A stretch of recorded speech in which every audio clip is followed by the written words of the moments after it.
When alien civilizations met for the first time, technological gaps sometimes played an important role.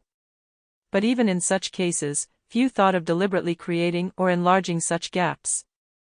Most empires did not rise thanks to technological wizardry, and their rulers did not give much thought to technological improvement. The Arabs did not defeat the Sassanid Empire thanks to superior bows or swords, the Seljuks had no technological advantage over the Byzantines, and the Mongols did not conquer China with the help of some ingenious new weapon. In fact, in all these cases the vanquished enjoyed superior military and civilian technology. The Roman army is a particularly good example. It was the best army of its day, yet technologically speaking, Rome had no edge over Carthage, Macedonia, or the Seleucid Empire. Its advantage rested on efficient organization, iron discipline, and huge manpower reserves. The Roman army never set up a research and development department, and its weapons remained more or less the same for centuries on end.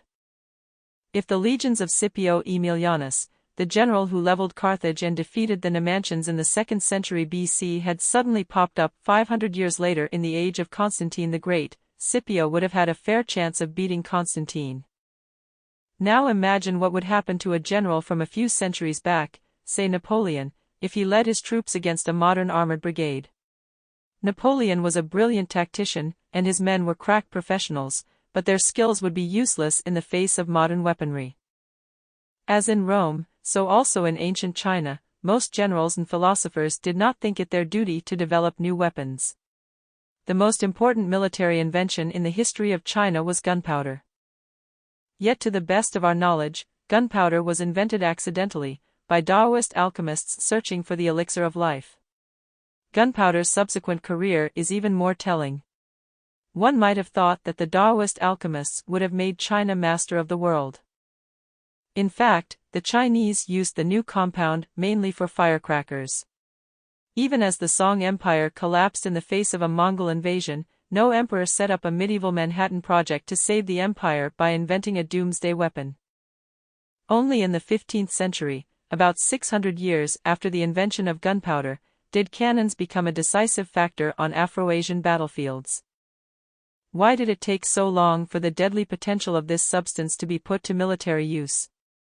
Because it appeared at a time when neither kings, scholars, nor merchants thought that new military technology could save them or make them rich. The situation began to change in the 15th and 16th centuries, but another 200 years went by before most rulers evinced any interest in financing the research and development of new weapons. Logistics and strategy continued to have far greater impact on the outcome of wars than technology. The Napoleonic military machine that crushed the armies of the European powers at Austerlitz was armed with more or less the same weaponry that the army of Louis XVI had used. Napoleon himself, despite being an artilleryman, had little interest in new weapons, even though scientists and inventors tried to persuade him to fund the development of flying machines, submarines, and rockets.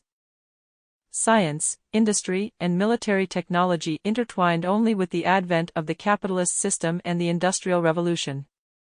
Once this relationship was established, however, it quickly transformed the world. The ideal of progress. Until the scientific revolution, most human cultures did not believe in progress. They thought the golden age was in the past, and that the world was stagnant, if not deteriorating. Strict adherence to the wisdom of the ages might perhaps bring back the good old times, and human ingenuity might conceivably improve this or that facet of daily life. However, it was considered impossible for human know-how to overcome the world's fundamental problems. If even Muhammad, Jesus, Buddha, and Confucius, who knew everything there is to know, were unable to abolish famine, disease, poverty, and war from the world, how could we expect to do so? Many faiths believed that someday a Messiah would appear and end all wars, famines, and even death itself. But the notion that humankind could do so by discovering new knowledge and inventing new tools was worse than ludicrous, it was hubris. The story of the Tower of Babel, the story of Icarus, the story of the Golem, and countless other myths taught people that any attempt to go beyond human limitations would inevitably lead to disappointment and disaster. When modern culture admitted that there were many important things that it still did not know, and when that admission of ignorance was married to the idea that scientific discoveries could give us new powers, people began suspecting that real progress might be possible after all. As science began to solve one unsolvable problem after another, many became convinced that humankind could overcome any and every problem by acquiring and applying new knowledge. Poverty, sickness, wars, famines, old age, and death itself were not the inevitable fate of humankind. They were simply the fruits of our ignorance. 34. Benjamin Franklin disarming the gods. A famous example is lightning. Many cultures believed that lightning was the hammer of an angry god, used to punish sinners. In the middle of the 18th century, in one of the most celebrated experiments in scientific history, Benjamin Franklin flew a kite during a lightning storm to test the hypothesis that lightning is simply an electric current. Franklin's empirical observations, coupled with his knowledge about the qualities of electrical energy, enabled him to invent the lightning rod and disarm the gods. Poverty is another case in point. Many cultures have viewed poverty as an inescapable part of this imperfect world. According to the New Testament, shortly before the crucifixion, a woman anointed Christ with precious oil worth 300 denarii. Jesus' disciples scolded the woman for wasting such a huge sum of money instead of giving it to the poor, but Jesus defended her, saying that, "The poor you will always have with you, and you can help them any time you want. But you will not always have me." Today, fewer and fewer people, including fewer and fewer Christians, agree with Jesus on this matter. Poverty is increasingly seen as a technical problem amenable to intervention. It's common wisdom that policies based on the latest findings in agronomy, economics, medicine, and sociology can eliminate poverty. And indeed, many parts of the world have already been freed from the worst forms of deprivation. Throughout history, societies have suffered from two kinds of poverty: social poverty, which withholds from some people the opportunities available to others, and biological poverty, which puts the very lives of individuals at risk due to lack of food and shelter. Perhaps social poverty can never be eradicated, but in many countries around the world biological poverty is a thing of the past. Until recently, most people hovered very close to the biological poverty line, below which a person lacks enough calories to sustain life for long. Even small miscalculations or misfortunes could easily push people below that line, into starvation. Natural disasters and man-made calamities often plunged entire populations over the abyss, causing the death of millions. Today most of the world's people have a safety net stretched below them. Individuals are protected from personal misfortune by insurance, state-sponsored social security, and a plethora of local and international NGOs. When calamity strikes an entire region, worldwide relief efforts are usually successful in preventing the worst. People still suffer from numerous degradations, humiliations, and poverty-related illnesses, but in most countries nobody is starving to death. In fact, in many societies more people are in danger of dying from obesity than from starvation. The Gilgamesh Project. Of all mankind's ostensibly insoluble problems, one has remained the most vexing, interesting, and important: the problem of death itself. Before the late modern era, most religions and ideologies took it for granted that death was our inevitable fate. Moreover, most faiths turned death into the main source of meaning in life.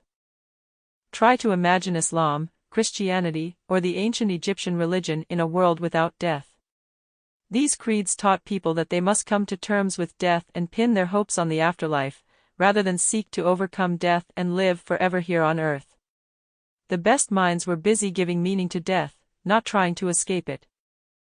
That is the theme of the most ancient myth to come down to us, the Gilgamesh myth of ancient Sumer. Its hero is the strongest and most capable man in the world, King Gilgamesh of Uruk, who could defeat anyone in battle. One day, Gilgamesh's best friend, Enkidu, died. Gilgamesh sat by the body and observed it for many days, until he saw a worm dropping out of his friend's nostril. At that moment Gilgamesh was gripped by a terrible horror, and he resolved that he himself would never die. He would somehow find a way to defeat death. Gilgamesh then undertook a journey to the end of the universe, killing lions, battling scorpion men, and finding his way into the underworld. There he shattered the stone giants of Urshanabi and the ferrymen of the River of the Dead, and found Utnapishtim, the last survivor of the primordial flood. Yet Gilgamesh failed in his quest. He returned home empty-handed, as mortal as ever, but with one new piece of wisdom. When the gods created man, Gilgamesh had learned, they set death as man's inevitable destiny, and man must learn to live with it. Disciples of progress do not share this defeatist attitude.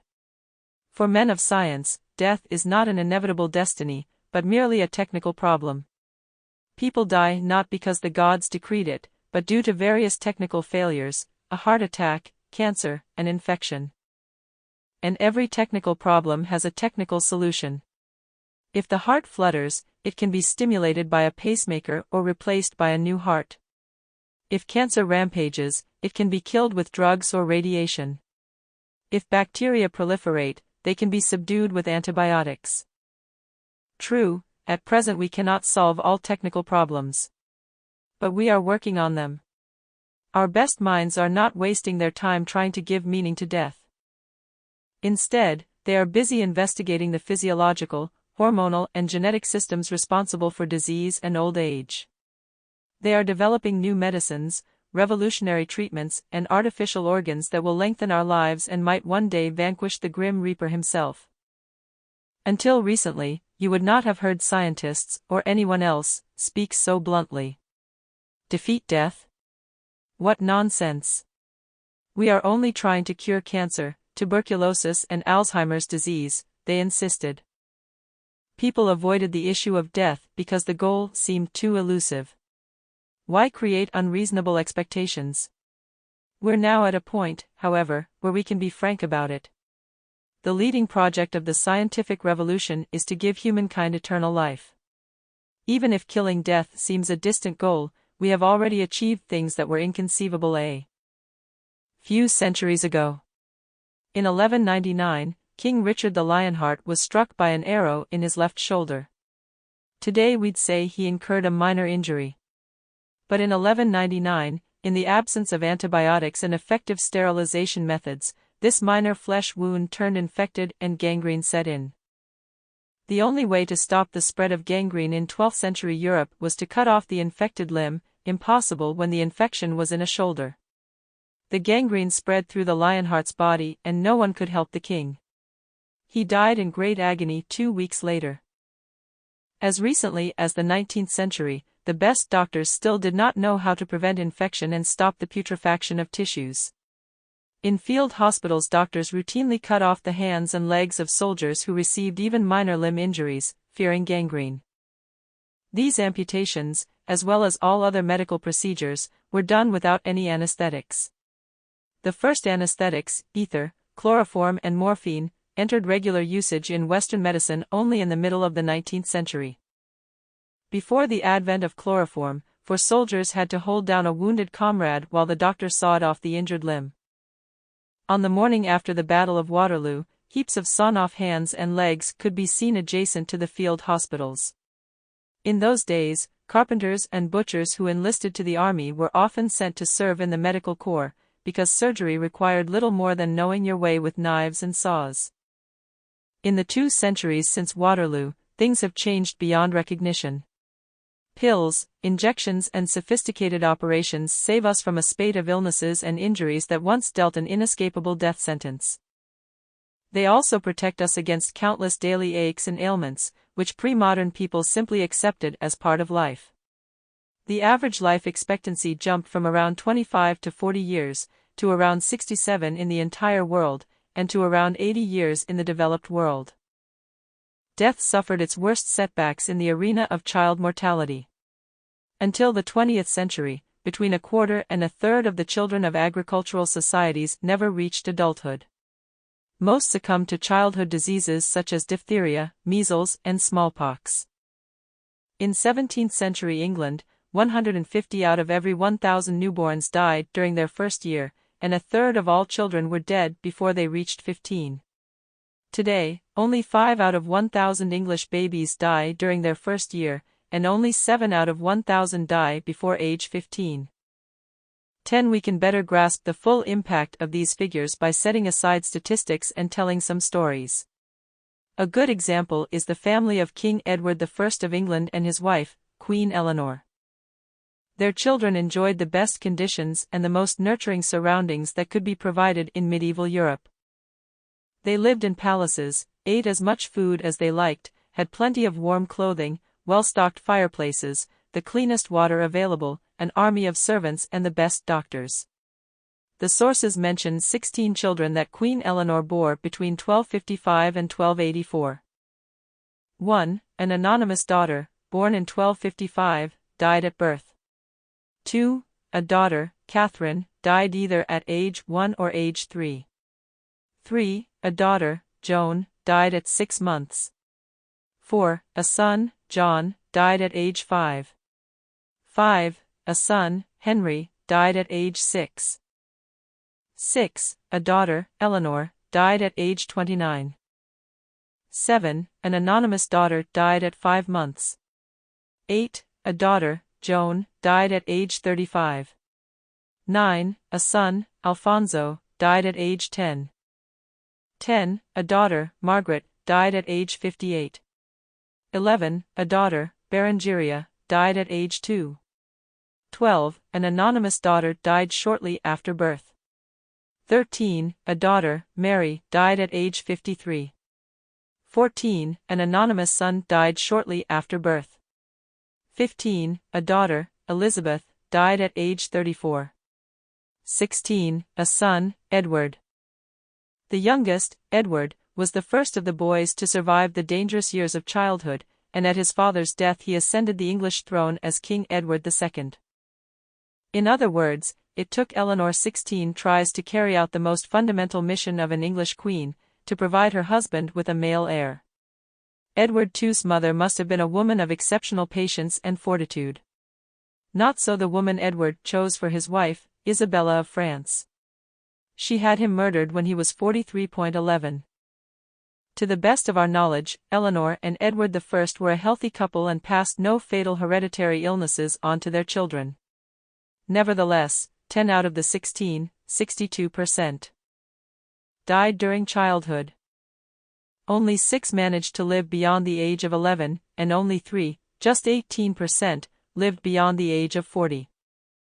In addition to these births, Eleanor most likely had a number of pregnancies that ended in miscarriage. On average, Edward and Eleanor lost a child every 3 years, 10 children one after another. It's nearly impossible for a parent today to imagine such loss. How long will the Gilgamesh project, the quest for immortality, take to complete? 100 years? 500 years? 1,000 years?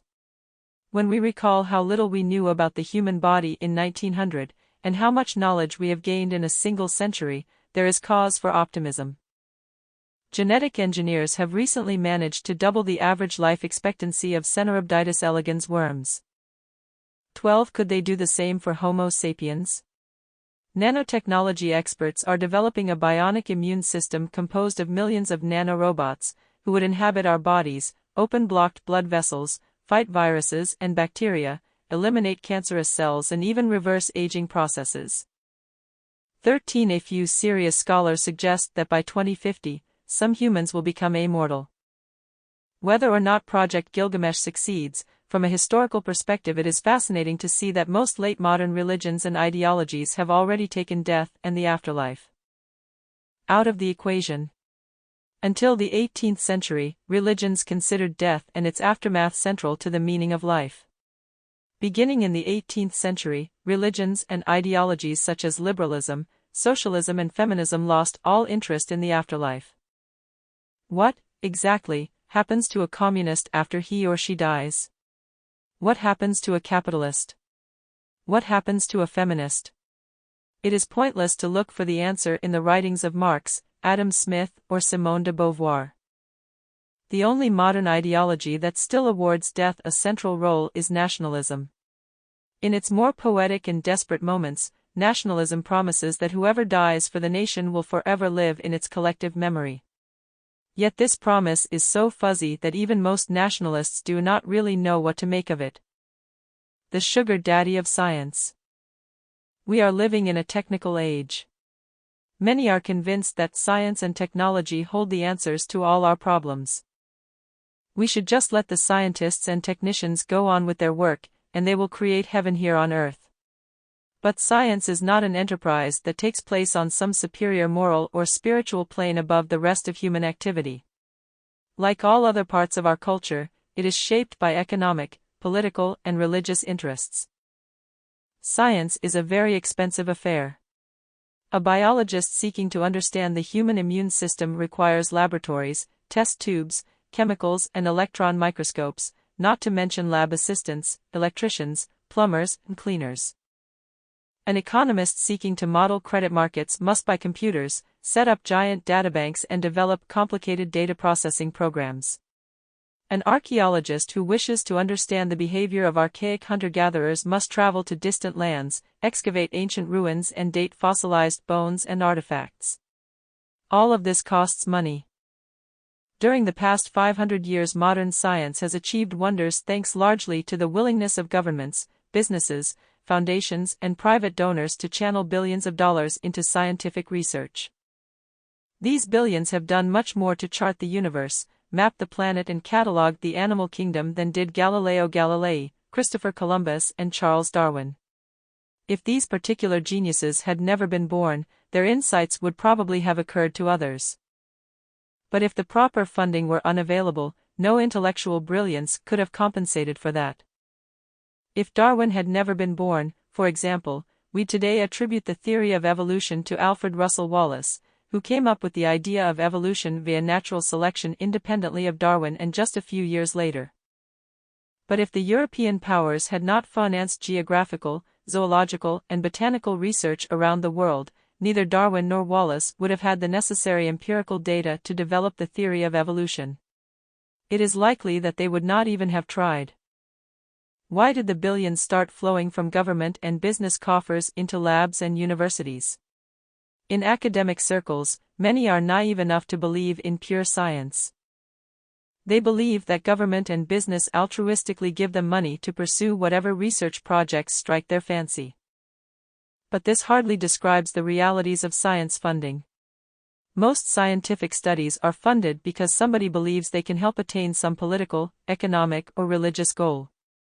For example, in the 16th century, kings and bankers channeled enormous resources to finance geographical expeditions around the world but not a penny for studying child psychology.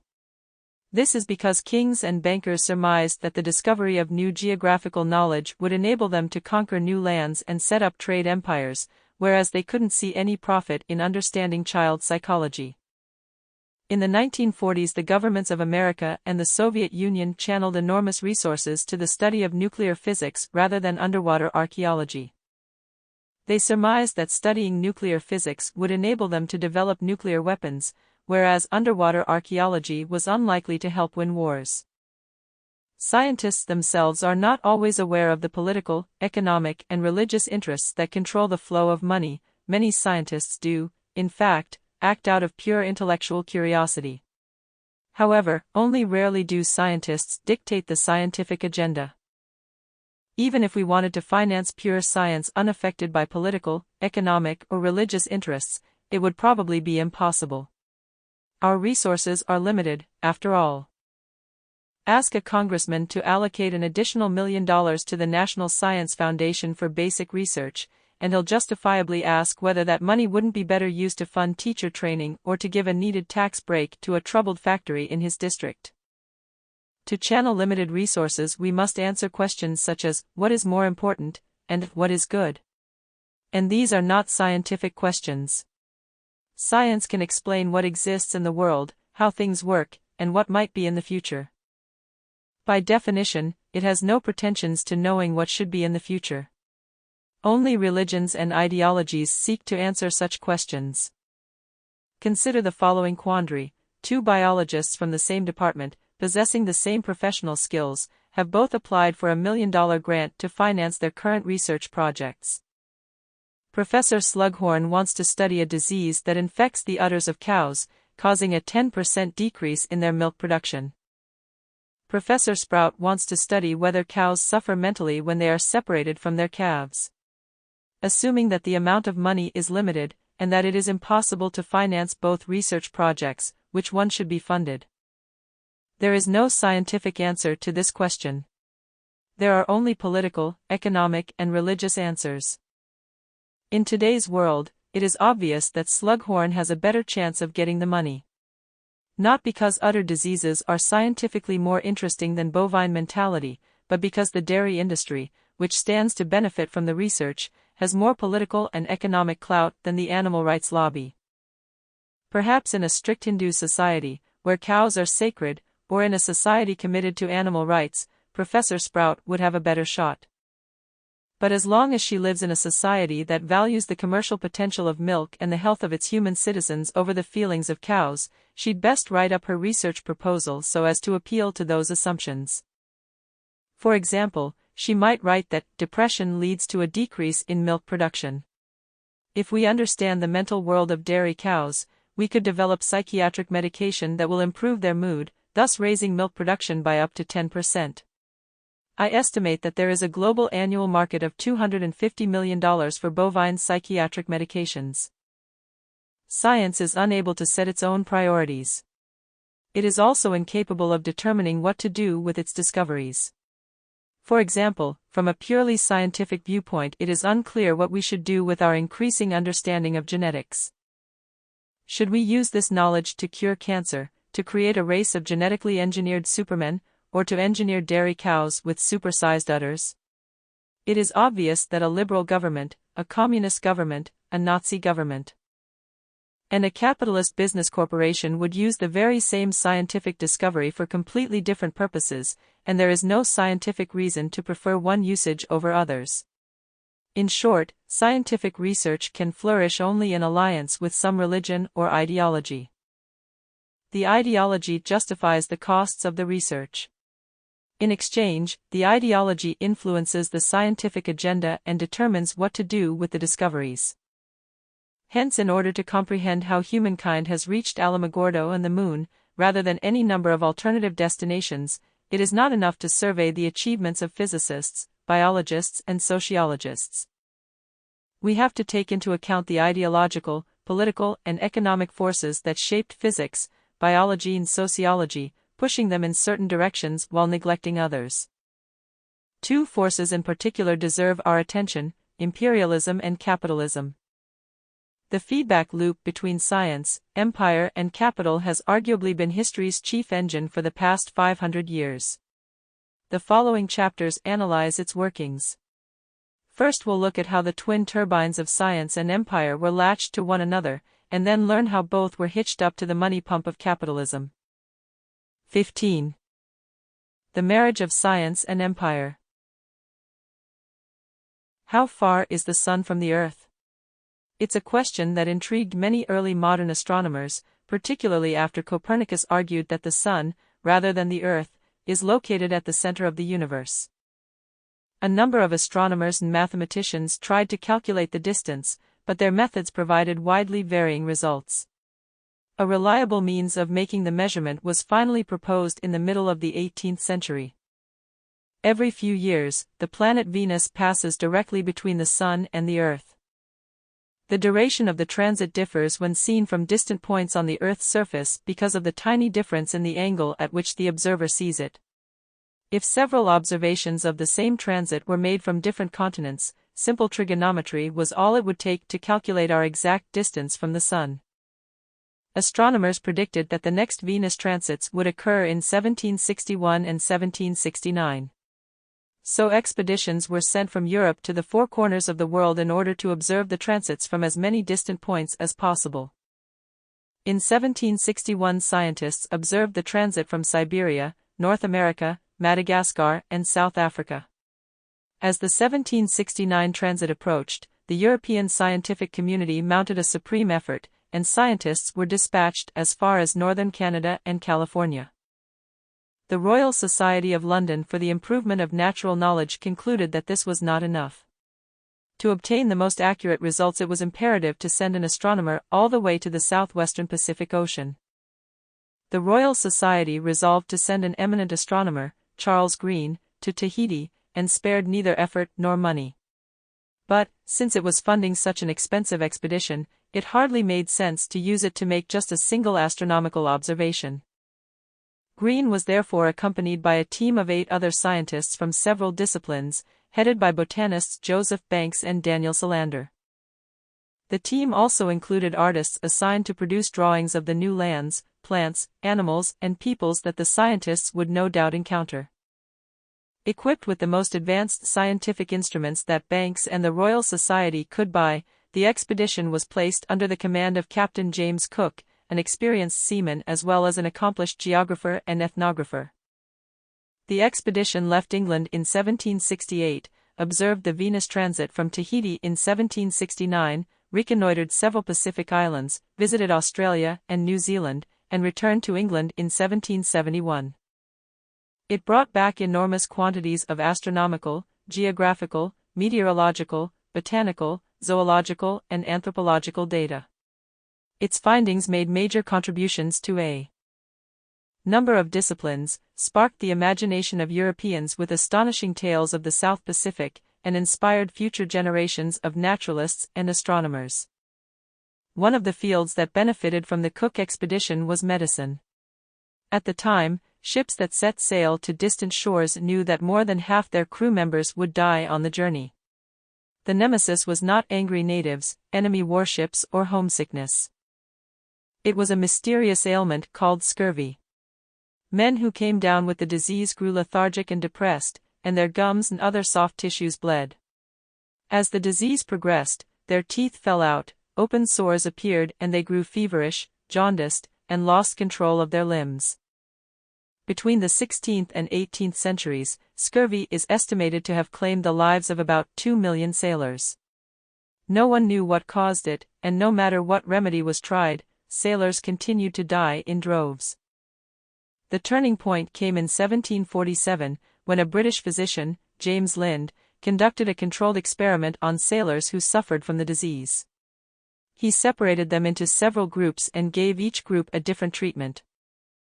One of the test groups was instructed to eat citrus fruits, a common folk remedy for scurvy. The patients in this group promptly recovered. Lind did not know what the citrus fruits had that the sailors' bodies lacked, but we now know that it is vitamin C. A typical shipboard diet at that time was notably lacking in foods that are rich in this essential nutrient. On long-range voyages, sailors usually subsisted on biscuits and beef jerky, and ate almost no fruits or vegetables. The Royal Navy was not convinced by Lind's experiments, but James Cook was. He resolved to prove the doctor right. He loaded his boat with a large quantity of sauerkraut and ordered his sailors to eat lots of fresh fruits and vegetables whenever the expedition made landfall. Cook did not lose a single sailor to scurvy.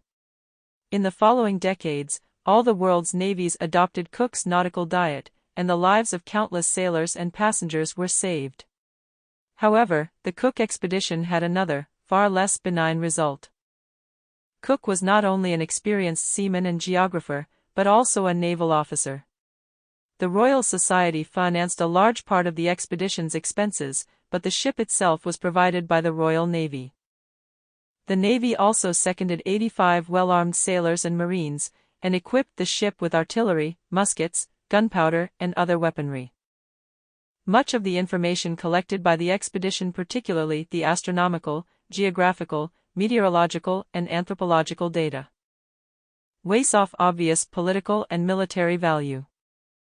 The discovery of an effective treatment for scurvy greatly contributed to British control of the world's oceans and its ability to send armies to the other side of the world. Cook claimed for Britain many of the islands and lands he discovered, most notably Australia. The Cook expedition laid the foundation for the British occupation of the southwestern Pacific Ocean, for the conquest of Australia, Tasmania, and New Zealand, for the settlement of millions of Europeans in the new colonies, and for the extermination of their native cultures and most of their native populations. In the century following the Cook expedition, the most fertile lands of Australia and New Zealand were taken from their previous inhabitants by European settlers. The native population dropped by up to 90% and the survivors were subjected to a harsh regime of racial oppression. For the Aborigines of Australia and the Maoris of New Zealand, the Cook expedition was the beginning of a catastrophe from which they have never recovered. An even worse fate befell the natives of Tasmania. Having survived for 10,000 years in splendid isolation, they were completely wiped out, to the last man, woman and child, within a century of Cook's arrival. European settlers first drove them off the richest parts of the island. And then, coveting even the remaining wilderness, hunted them down and killed them systematically. The few survivors were hounded into an evangelical concentration camp, where well-meaning but not particularly open-minded missionaries tried to indoctrinate them in the ways of the modern world. The Tasmanians were instructed in reading and writing, Christianity, and various productive skills such as sewing clothes and farming. But they refused to learn. They became ever more melancholic, stopped having children, lost all interest in life, and finally chose the only escape route from the modern world of science and progress, death.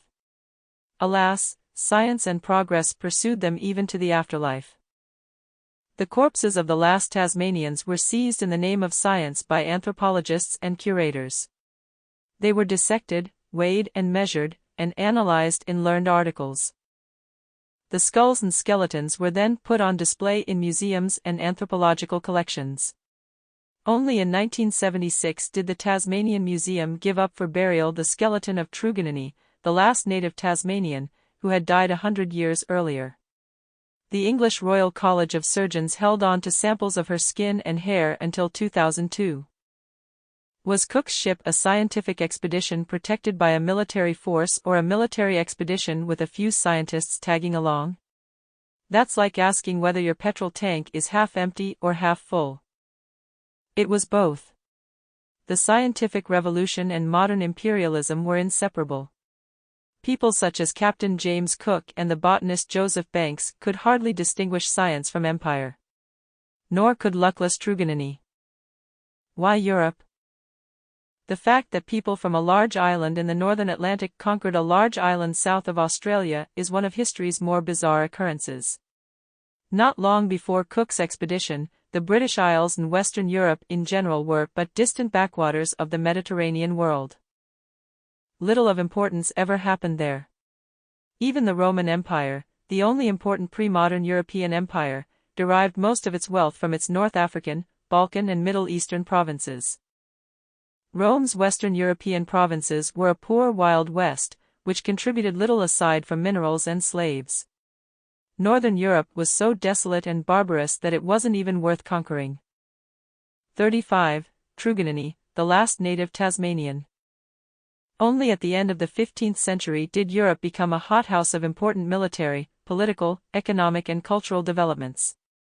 Between 1500 and 1750, Western Europe gained momentum and became master of the outer world, meaning the two American continents and the oceans. Yet even then Europe was no match for the great powers of Asia. Europeans managed to conquer America and gain supremacy at sea mainly because the Asiatic powers showed little interest in them. The early modern era was a golden age for the Ottoman Empire in the Mediterranean, the Safavid Empire in Persia, the Mughal Empire in India, and the Chinese Ming and Qing dynasties. They expanded their territory significantly and enjoyed unprecedented demographic and economic growth. In 1775 Asia accounted for 80% of the world economy. The combined economies of India and China alone represented 2/3 of global production. In comparison, Europe was an economic dwarf. The global center of power shifted to Europe only between 1750 and 1850, when Europeans humiliated the Asian powers in a series of wars and conquered large parts of Asia. By 1900 Europeans firmly controlled the world's economy and most of its territory. In 1950 Western Europe and the United States together accounted for more than half of global production, whereas China's portion had been reduced to 5%. Under the European aegis a new global order and global culture emerged. Today all humans are, to a much greater extent than they usually want to admit, European in dress, thought and taste. They may be fiercely anti-European in their rhetoric, but almost everyone on the planet views politics, medicine, war, and economics through European eyes, and listens to music written in European modes with words in European languages. Even today's burgeoning Chinese economy, which may soon regain its global primacy, is built on a European model of production and finance. How did the people of this frigid finger of Eurasia manage to break out of their remote corner of the globe and conquer the entire world? Europe's scientists are often given much of the credit. It's unquestionable that from 1850 onward European domination rested to a large extent on the military, industrial, scientific complex and technological wizardry. All successful late modern empires cultivated scientific research in the hope of harvesting technological innovations, and many scientists spent most of their time working on arms, medicines and machines for their imperial masters. A common saying among European soldiers facing African enemies was, "Come what may, we have machine guns, and they don't." Civilian technologies were no less important. Canned food fed soldiers, railroads and steamships transported soldiers and their provisions, while a new arsenal of medicines cured soldiers, sailors and locomotive engineers. These logistical advances played a more significant role in the European conquest of Africa than did the machine gun. But that wasn't the case before 1850. The military-industrial scientific complex was still in its infancy, the technological fruits of the scientific revolution were unripe, and the technological gap between European, Asiatic and African powers was small. In 1770, James Cook certainly had far better technology than the Australian Aborigines, but so did the Chinese and the Ottomans. Why then was Australia explored and colonized by Captain James Cook and not by Captain Wanjingsa or Captain Hussein Pasha? More importantly, if in 1770 Europeans had no significant technological advantage over Muslims, Indians and Chinese, how did they manage in the following century to open such a gap between themselves and the rest of the world? Why did the military-industrial scientific complex blossom in Europe rather than India? When Britain leaped forward, why were France, Germany and the United States quick to follow, whereas China lagged behind? When the gap between industrial and non-industrial nations became an obvious economic and political factor, why did Russia, Italy and Austria succeed in closing it, whereas Persia, Egypt and the Ottoman Empire failed? After all, the technology of the first industrial wave was relatively simple. Was it so hard for Chinese or Ottomans to engineer steam engines, manufacture machine guns and lay down railroads? The world's first commercial railroad opened for business in 1830, in Britain. By 1850, Western nations were crisscrossed by almost 40,000 kilometers of railroads, but in the whole of Asia, Africa and Latin America there were only 4,000 kilometers of tracks. In 1880, the West boasted more than 350,000 kilometers of railroads, whereas in the rest of the world there were but 35,000 kilometers of train lines. The first railroad in China opened only in 1876. It was 25 kilometers long and built by Europeans. The Chinese government destroyed it the following year. In 1880 the Chinese Empire did not operate a single railroad. The first railroad in Persia was built only in 1888, and it connected Tehran with a Muslim holy site about 10 kilometers south of the capital. It was constructed and operated by a Belgian company. In 1950, the total railway network of Persia still amounted to a meager 2,500 kilometers, in a country 7 times the size of Britain. The Chinese and Persians did not lack technological inventions such as steam engines. They lacked the values, myths, judicial apparatus, and socio-political structures that took centuries to form and mature in the West and which could not be copied and internalized rapidly. France and the United States quickly followed in Britain's footsteps because the French and Americans already shared the most important British myths and social structures. The Chinese and Persians could not catch up as quickly because they thought and organized their societies differently. This explanation sheds new light on the period from 1500 to 1850. During this era Europe did not enjoy any obvious technological, political, military, or economic advantage over the Asian powers, yet the continent built up a unique potential, whose importance suddenly became obvious around 1850. The apparent equality between Europe, China, and the Muslim world in 1750 was a mirage. Imagine two builders, each busy constructing very tall towers. One builder uses wood and mud bricks, whereas the other uses steel and concrete. At first it seems that there is not much of a difference between the two methods, since both towers grow at a similar pace and reach a similar height. However, once a critical threshold is crossed, the wood and mud tower cannot stand the strain and collapses, whereas the steel and concrete tower grows story by story, as far as the eye can see. What potential did Europe develop in the early modern period that enabled it to dominate the late modern world? There are two complementary answers to this question: modern science and capitalism. Europeans were used to thinking and behaving in a scientific and capitalist way even before they enjoyed any significant technological advantages. When the technological bonanza began, Europeans could harness it far better than anybody else. So it is hardly coincidental that science and capitalism form the most important legacy that European imperialism has bequeathed the post-European world of the 21st century. Europe and Europeans no longer rule the world, but science and capital are growing ever stronger. The victories of capitalism are examined in the following chapter. This chapter is dedicated to the love story between European imperialism and modern science. The mentality of conquest. Modern science flourished in and thanks to European empires. The discipline obviously owes a huge debt to ancient scientific traditions, such as those of classical Greece, China, India, and Islam, yet its unique character began to take shape only in the early modern period, hand in hand with the imperial expansion of Spain, Portugal, Britain, France, Russia, and the Netherlands. During the early modern period, Chinese, Indians, Muslims, Native Americans, and Polynesians continued to make important contributions to the scientific revolution. The insights of Muslim economists were studied by Adam Smith and Karl Marx. Treatments pioneered by Native American doctors found their way into English medical texts, and data extracted from Polynesian informants revolutionized Western anthropology.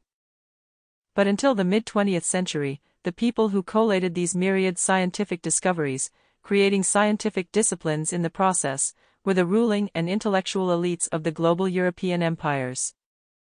The Far East and the Islamic world produced minds as intelligent and curious as those of Europe. However, between 1500 and 1950 they did not produce anything that comes even close to Newtonian physics or Darwinian biology. This does not mean that Europeans have a unique gene for science, or that they will forever dominate the study of physics and biology. Just as Islam began as an Arab monopoly but was subsequently taken over by Turks and Persians, so modern science began as a European speciality, but is today becoming a multi-ethnic enterprise. What forged the historical bond between modern science and European imperialism? Technology was an important factor in the 19th and 20th centuries, but in the early modern era it was of limited importance. The key factor was that the plant-seeking botanist and the colony-seeking naval officer shared a similar mindset. Both scientist and conqueror began by admitting ignorance. They both said, "I don't know what's out there." They both felt compelled to go out and make new discoveries. And they both hoped the new knowledge thus acquired would make them masters of the world. European imperialism was entirely unlike all other imperial projects in history. Previous seekers of empire tended to assume that they already understood the world. Conquest merely utilized and spread their view of the world. The Arabs, to name one example, did not conquer Egypt, Spain, or India in order to discover something they did not know. The Romans, Mongols, and Aztecs voraciously conquered new lands in search of power and wealth, not of knowledge. In contrast, European imperialists set out to distant shores in the hope of obtaining new knowledge along with new territories. James Cook was not the first explorer to think this way. The Portuguese and Spanish voyagers of the 15th and 16th centuries already did. Prince Henry the Navigator and Vasco da Gama explored the coasts of Africa and, while doing so, seized control of islands and harbors. Christopher Columbus discovered America and immediately claimed sovereignty over the new lands for the kings of Spain. Ferdinand Magellan found a way around the world, and simultaneously laid the foundation for the Spanish conquest of the Philippines. As time went by, the conquest of knowledge and the conquest of territory became ever more tightly intertwined. In the 18th and 19th centuries, almost every important military expedition that left Europe for distant lands had on board scientists who set out not to fight but to make scientific discoveries. When Napoleon invaded Egypt in 1798, he took 165 scholars with him. Among other things, they founded an entirely new discipline, Egyptology, and made important contributions to the study of religion, linguistics and botany. In 1831, the Royal Navy sent the ship HMS Beagle to map the coasts of South America, the Falklands Islands and the Galapagos Islands. The Navy needed this knowledge in order to be better prepared in the event of war. The ship's captain, who was an amateur scientist, decided to add a geologist to the expedition to study geological formations they might encounter on the way. After several professional geologists refused his invitation, the captain offered the job to a 22-year-old Cambridge graduate, Charles Darwin. Darwin had studied to become an Anglican parson but was far more interested in geology and natural sciences than in the Bible.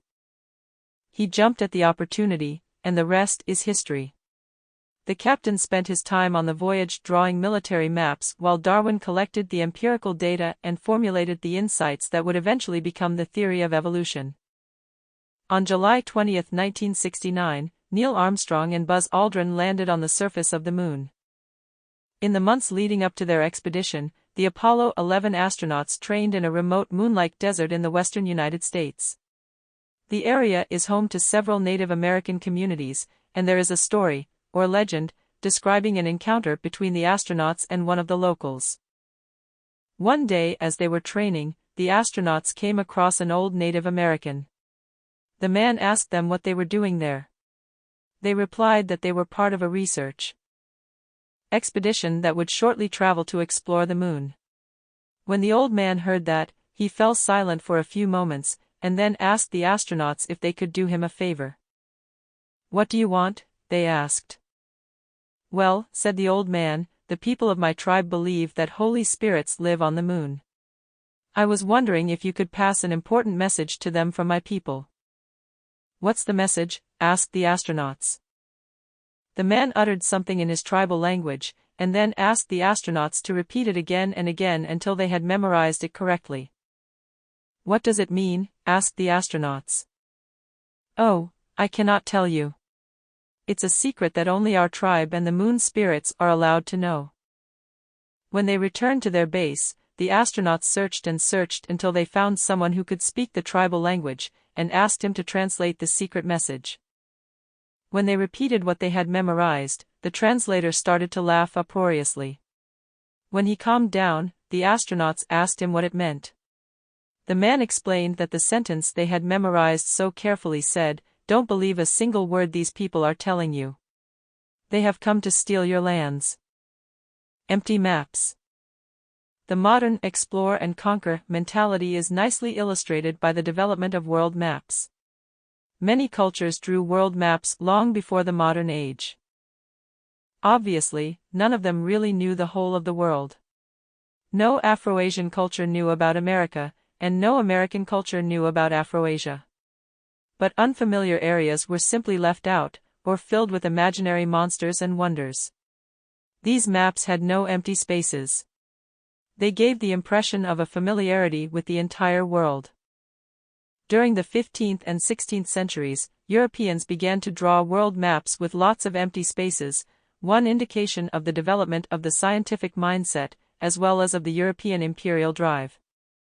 The empty maps were a psychological and ideological breakthrough, a clear admission that Europeans were ignorant of large parts of the world. The crucial turning point came in 1492, when Christopher Columbus sailed westward from Spain, seeking a new route to East Asia. Columbus still believed in the old, complete, world maps. Using them, Columbus calculated that Japan should have been located about 7,000 kilometers west of Spain. In fact, more than 20,000 kilometers and an entire unknown continent separate East Asia from Spain. On October 12, 1492, at about 2 a.m., Columbus' expedition collided with the unknown continent. Juan Rodriguez Bermejo, watching from the mast of the ship Pinta, spotted an island in what we now call the Bahamas, and shouted, "Land! Land!" Columbus believed he had reached a small island off the East Asian coast. He called the people he found there Indians, because he thought he had landed in the Indies, what we now call the East Indies or the Indonesian archipelago. Columbus stuck to this error for the rest of his life. The idea that he had discovered a completely unknown continent was inconceivable for him and for many of his generation. For thousands of years, not only the greatest thinkers and scholars but also the infallible scriptures had known only Europe, Africa and Asia. Could they all have been wrong? Could the Bible have missed half the world? It would be as if in 1969, on its way to the moon, Apollo 11 had crashed into a hitherto unknown moon circling the Earth, which all previous observations had somehow failed to spot. In his refusal to admit ignorance, Columbus was still a medieval man. He was convinced he knew the whole world, and even his momentous discovery failed to convince him otherwise. 36. A European World Map from 1459. The map is filled with details, even when depicting areas that were completely unfamiliar to Europeans, such as southern Africa. The first modern man was Amerigo Vespucci, an Italian sailor who took part in several expeditions to America in the years 1499–1504. Between 1502 and 1504, 2 texts describing these expeditions were published in Europe. They were attributed to Vespucci. These texts argued that the new lands discovered by Columbus were not islands off the East Asian coast, but rather an entire continent unknown to the scriptures, classical geographers, and contemporary Europeans. In 1507, convinced by these arguments, a respected mapmaker named Martin Waldseemüller published an updated world map, the first to show the place where Europe's westward sailing fleets had landed as a separate continent. Having drawn it, Waldseemüller had to give it a name. Erroneously believing that Amerigo Vespucci had been the person who discovered it, Waldseemüller named the continent in his honor, America. The Waldseemüller map became very popular and was copied by many other cartographers, spreading the name he had given the new land. There is poetic justice in the fact that a quarter of the world, and 2 of its 7 continents, are named after a little-known Italian whose sole claim to fame is that he had the courage to say, "We don't know." The discovery of America was the foundational event of the scientific revolution. It not only taught Europeans to favor present observations over past traditions, but the desire to conquer. America also obliged Europeans to search for new knowledge at breakneck speed. If they really wanted to control the vast new territories, they had to gather enormous amounts of new data about the geography, climate, flora, fauna, languages, cultures and history of the new continent. Christian scriptures, old geography books and ancient oral traditions were of little help. Henceforth not only European geographers, but European scholars in almost all other fields of knowledge began to draw maps with spaces left to fill in. They began to admit that their theories were not perfect and that there were important things that they did not know. The Europeans were drawn to the blank spots on the map as if they were magnets, and promptly started filling them in. During the 15th and 16th centuries, European expeditions circumnavigated Africa, explored America, crossed the Pacific and Indian Oceans, and created a network of bases and colonies all over the world. They established the first truly global empires and knitted together the first global trade network. The European imperial expeditions transformed the history of the world. From being a series of histories of isolated peoples and cultures, it became the history of a single integrated human society. 37. The Salviati World Map, 1525. While the 1459 world map is full of continents, islands and detailed explanations, the Salviati map is mostly empty. The eye wanders south along the American coastline, until it peters into emptiness. Anyone looking at the map and possessing even minimal curiosity is tempted to ask, what's beyond this point? The map gives no answers. It invites the observer to set sail and find out. These European explore and conquer expeditions are so familiar to us that we tend to overlook just how extraordinary they were. Nothing like them had ever happened before. Long-distance campaigns of conquest are not a natural undertaking. Throughout history, most human societies were so busy with local conflicts and neighborhood quarrels that they never considered exploring and conquering distant lands. Most great empires extended their control only over their immediate neighborhood. They reached far-flung lands simply because their neighborhood kept expanding. Thus the Romans conquered Etruria in order to defend Rome. They then conquered the Po Valley in order to defend Etruria.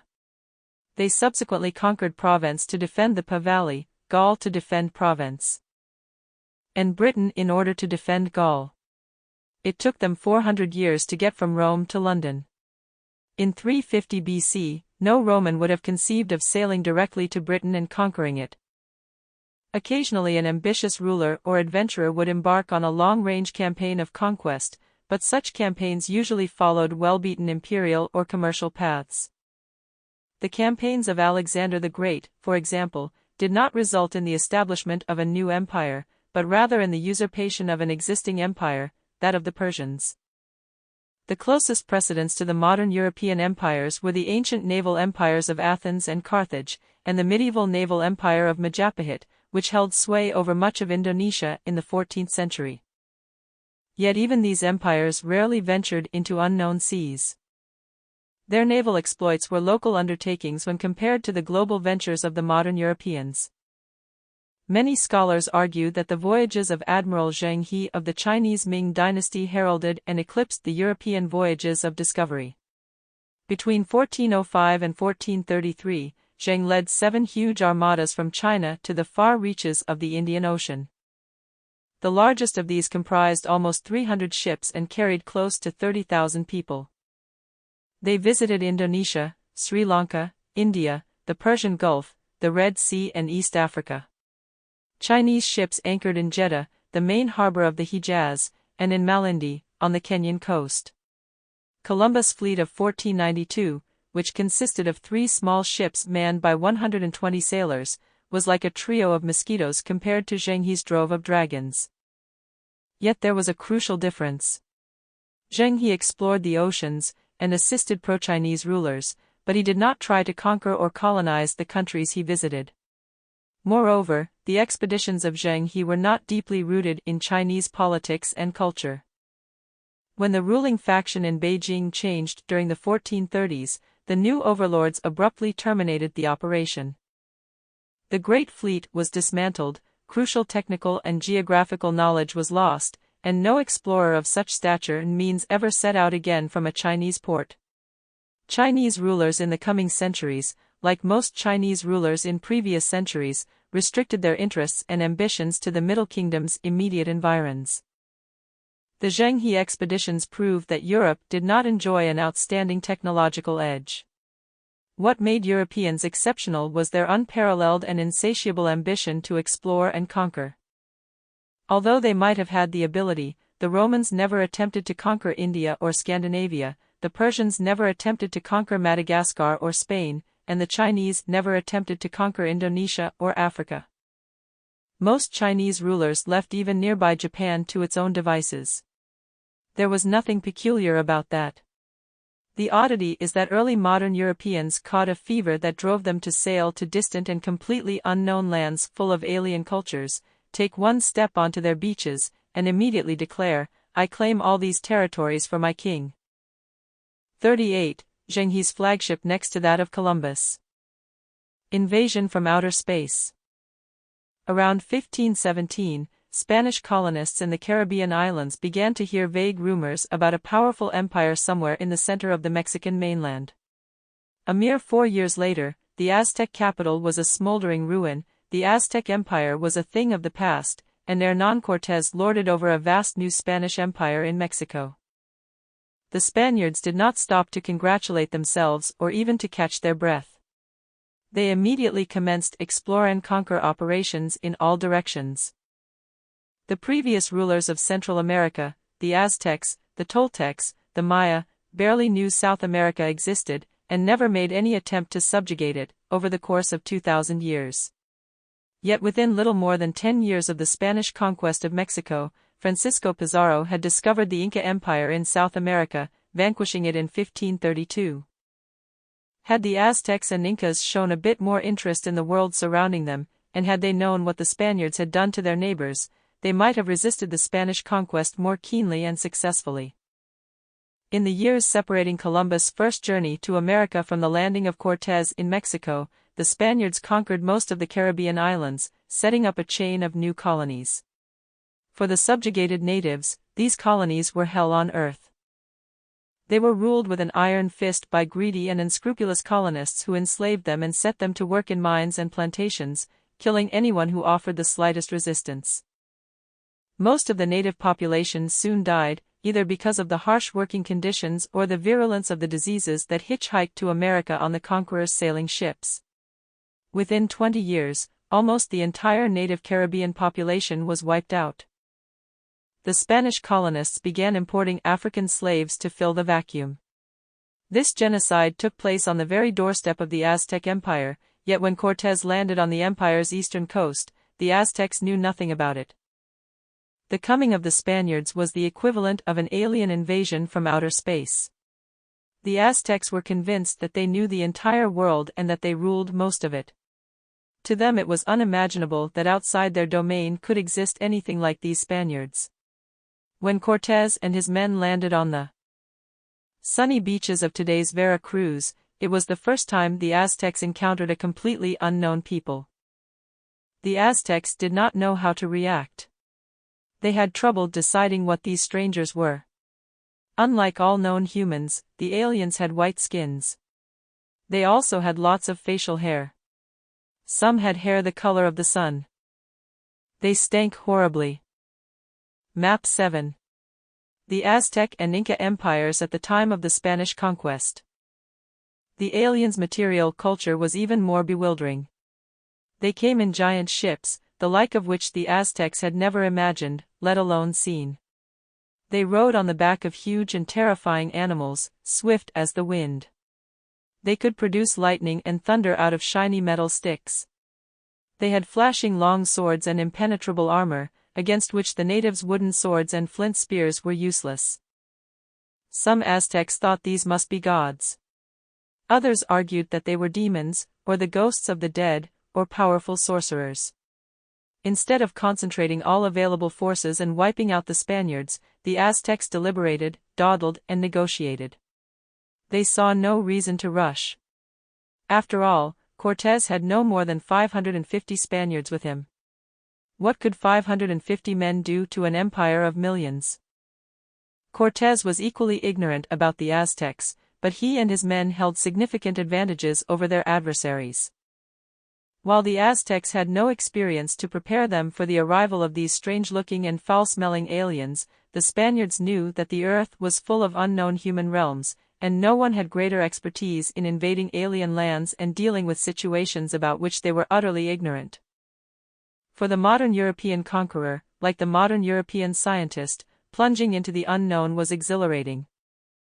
So when Cortés anchored off that sunny beach in July 1519, he did not hesitate to act. Like a science fiction alien emerging from his spaceship, he declared to the awestruck locals, "We come in peace. Take us to your leader." Cortés explained that he was a peaceful emissary from the great king of Spain, and asked for a diplomatic interview with the Aztec ruler, Montezuma II. Cortés was given guides, food and some military assistance by local enemies of the Aztecs. He then marched towards the Aztec capital, the great metropolis of Tenochtitlan. The Aztecs allowed the aliens to march all the way to the capital, then respectfully led the aliens' leader to meet Emperor Montezuma. In the middle of the interview, Cortés gave a signal, and steel-armed Spaniards butchered Montezuma's bodyguards. The honored guest took his host prisoner. Cortés was now in a very delicate situation. He had captured the emperor, but was surrounded by tens of thousands of furious enemy warriors, millions of hostile civilians, and an entire continent about which he knew practically nothing. He had at his disposal only a few hundred Spaniards, and the closest Spanish reinforcements were in Cuba, more than 1,500 kilometers away. Cortés kept Montezuma captive in the palace, making it look as if the king remained free and in charge and as if the Spanish ambassador were no more than a guest. The Aztec Empire was an extremely centralized polity, and this unprecedented situation paralyzed it. Montezuma continued to behave as if he ruled the empire, and the Aztec elite continued to obey him, which meant they obeyed Cortés. This situation lasted for several months, during which time Cortés interrogated Montezuma and his attendants, trained translators in a variety of local languages, and sent small Spanish expeditions in all directions to become familiar with the Aztec Empire and the various tribes, peoples and cities that it ruled. The Aztec elite eventually revolted against Cortés and Montezuma, elected a new emperor, and drove the Spaniards from Tenochtitlan. However, by now numerous cracks had appeared in the imperial edifice. Cortés used the knowledge he had gained to prise the cracks open wider and split the empire from within. He convinced many of the empire's subject peoples to join him against the ruling Aztec elite. The subject peoples miscalculated badly. They hated the Aztecs, but knew nothing of Spain or the Caribbean genocide. They assumed that with Spanish help they could shake off the Aztec yoke. The idea that the Spanish would take over never occurred to them. They were sure that if Cortés and his few hundred henchmen caused any trouble, they could easily be overwhelmed. The rebellious peoples provided Cortés with an army of tens of thousands of local troops, and with its help Cortés besieged Tenochtitlan and conquered the city. At this stage more and more Spanish soldiers and settlers began arriving in Mexico, some from Cuba, others all the way from Spain. When the local peoples realized what was happening, it was too late. Within a century of the landing at Vera Cruz, the native population of the Americas had shrunk by about 90%, due mainly to unfamiliar diseases that reached America with the invaders. The survivors found themselves under the thumb of a greedy and racist regime that was far worse than that of the Aztecs. 10 years after Cortés landed in Mexico, Pizarro arrived on the shore of the Inca Empire. He had far fewer soldiers than Cortés, his expedition numbered just 168 men. Yet Pizarro benefited from all the knowledge and experience gained in previous invasions. The Inca, in contrast, knew nothing about the fate of the Aztecs. Pizarro plagiarized Cortés. He declared himself a peaceful emissary from the King of Spain, invited the Inca ruler, Atahualpa, to a diplomatic interview, and then kidnapped him. Pizarro proceeded to conquer the paralyzed empire with the help of local allies. If the subject peoples of the Inca Empire had known the fate of the inhabitants of Mexico, they would not have thrown in their lot with the invaders. But they did not know. The native peoples of America were not the only ones to pay a heavy price for their parochial outlook. The great empires of Asia, the Ottoman, the Safavid, the Mughal and the Chinese, very quickly heard that the Europeans had discovered something big. Yet they displayed little interest in these discoveries. They continued to believe that the world revolved around Asia, and made no attempt to compete with the Europeans for control of America or of the new ocean lanes in the Atlantic and the Pacific. Even puny European kingdoms such as Scotland and Denmark sent a few explore and conquer expeditions to America, but not one expedition of either exploration or conquest was ever sent to America from the Islamic world, India or China. The first non-European power that tried to send a military expedition to America was Japan. That happened in June 1942, when a Japanese expedition conquered Kiska and Attu, two small islands off the Alaskan coast, capturing in the process 10 U.S. soldiers and a dog. The Japanese never got any closer to the mainland. It is hard to argue that the Ottomans or Chinese were too far away, or that they lacked the technological, economic or military wherewithal. The resources that sent Zheng He from China to East Africa in the 1420s should have been enough to reach America. The Chinese just weren't interested. The first Chinese world map to show America was not issued until 1602, and then by a European missionary. For 300 years, Europeans enjoyed undisputed mastery in America and Oceania, in the Atlantic and the Pacific. The only significant struggles in those regions were between different European powers. The wealth and resources accumulated by the Europeans eventually enabled them to invade Asia too, defeat its empires, and divide it among themselves. When the Ottomans, Persians, Indians and Chinese woke up and began paying attention, it was too late. Only in the 20th century did non-European cultures adopt a truly global vision. This was one of the crucial factors that led to the collapse of European hegemony. Thus, in the Algerian War of Independence, Algerian guerrillas defeated a French army with an overwhelming numerical, technological, and economic advantage. The Algerians prevailed because they were supported by a global anti-colonial network, and because they worked out how to harness the world's media to their cause, as well as public opinion in France itself. The defeat that Little North Vietnam inflicted on the American Colossus was based on a similar strategy. These guerrilla forces showed that even superpowers could be defeated if a local struggle became a global cause. It is interesting to contemplate what might have happened had Montezuma been able to manipulate public opinion in Spain and gain assistance from one of Spain's rivals, Portugal, France, or the Ottoman Empire. Rare spiders and forgotten scripts. Modern science and modern empires were motivated by the restless feeling that perhaps something important awaited beyond the horizon, something they had better explore and master. Yet the connection between science and empire went much deeper. Not just the motivation, but also the practices of empire builders were entangled with those of scientists. For modern Europeans, building an empire was a scientific project, while setting up a scientific discipline was an imperial project.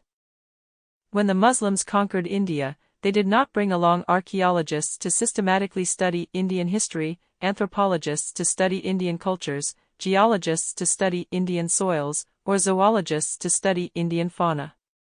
When the British conquered India, they did all of these things. On April 10, 1802, the Great Survey of India was launched.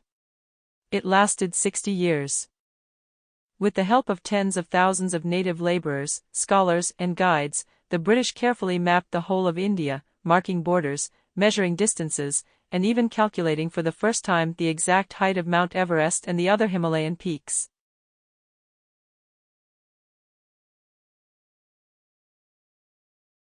The British explored the military resources of Indian provinces and the location of their gold mines, but they also took the trouble to collect information about rare Indian spiders, to catalogue colorful butterflies, to trace the ancient origins of extinct Indian languages, and to dig up forgotten ruins.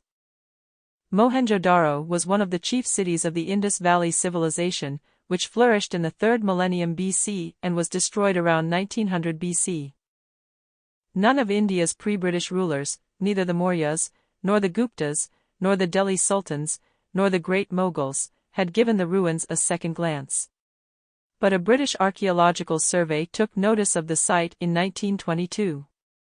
A British team then excavated it, and discovered the first great civilization of India, which no Indian had been aware of.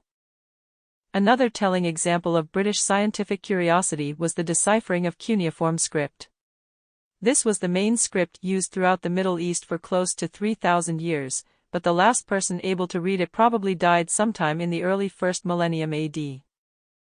Since then, inhabitants of the region frequently encountered cuneiform inscriptions on monuments, steles, ancient ruins, and broken pots. But they had no idea how to read the weird, angular scratches and, as far as we know, they never tried. Cuneiform came to the attention of Europeans in 1618, when the Spanish ambassador in Persia went sightseeing in the ruins of ancient Persepolis, where he saw inscriptions that nobody could explain to him. News of the unknown script spread among European savants and piqued their curiosity. In 1657, European scholars published the first transcription of a cuneiform text from Persepolis. More and more transcriptions followed, and for close to 2 centuries scholars in the West tried to decipher them. None succeeded. In the 1830s, a British officer named Henry Rawlinson was sent to Persia to help the Shah train his army in the European style. In his spare time, Rawlinson traveled around Persia, and one day he was led by local guides to a cliff in the Zagros Mountains and shown the huge Behistun inscription. About 15 meters high and 25 meters wide, it had been etched high up on the cliff face on the command of King Darius I sometime around 500 BC. It was written in cuneiform script in 3 languages, Old Persian, Elamite, and Babylonian. The inscription was well known to the local population, but nobody could read it. Rawlinson became convinced that if he could decipher the writing it would enable him and other scholars to read the numerous inscriptions and texts that were at the time being discovered all over the Middle East, opening a door into an ancient and forgotten world. The first step in deciphering the lettering was to produce an accurate transcription that could be sent back to Europe. Rawlinson defied death to do so, scaling the steep cliff to copy the strange letters. He hired several locals to help him, most notably a Kurdish boy who climbed to the most inaccessible parts of the cliff in order to copy the upper portion of the inscription. In 1847 the project was completed, and a full and accurate copy was sent to Europe. Rawlinson did not rest on his laurels. As an army officer, he had military and political missions to carry out, but whenever he had a spare moment he puzzled over the secret script. He tried one method after another and finally managed to decipher the Old Persian part of the inscription. This was easiest, since Old Persian was not that different from modern Persian, which Rawlinson knew well. An understanding of the Old Persian section gave him the key he needed to unlock the secrets of the Elamite and Babylonian sections. The great door swung open, and out came a rush of ancient but lively voices, the bustle of Sumerian bazaars, the proclamations of Assyrian kings, the arguments of Babylonian bureaucrats. Without the efforts of modern European imperialists such as Rawlinson, we would not have known much about the fate of the ancient Middle Eastern empires. Another notable imperialist scholar was William Jones. Jones arrived in India in September 1783 to serve as a judge in the Supreme Court of Bengal. He was so captivated by the wonders of India that within less than 6 months of his arrival he had founded the Asiatic Society. This academic organization was devoted to studying the cultures, histories and societies of Asia, and in particular those of India. Within 2 years Jones published his observations on the Sanskrit language, which pioneered the science of comparative linguistics. In his publications Jones pointed out surprising similarities between Sanskrit, an ancient Indian language that became the sacred tongue of Hindu ritual, and the Greek and Latin languages, as well as similarities between all these languages and Gothic, Celtic, Old Persian, German, French and English.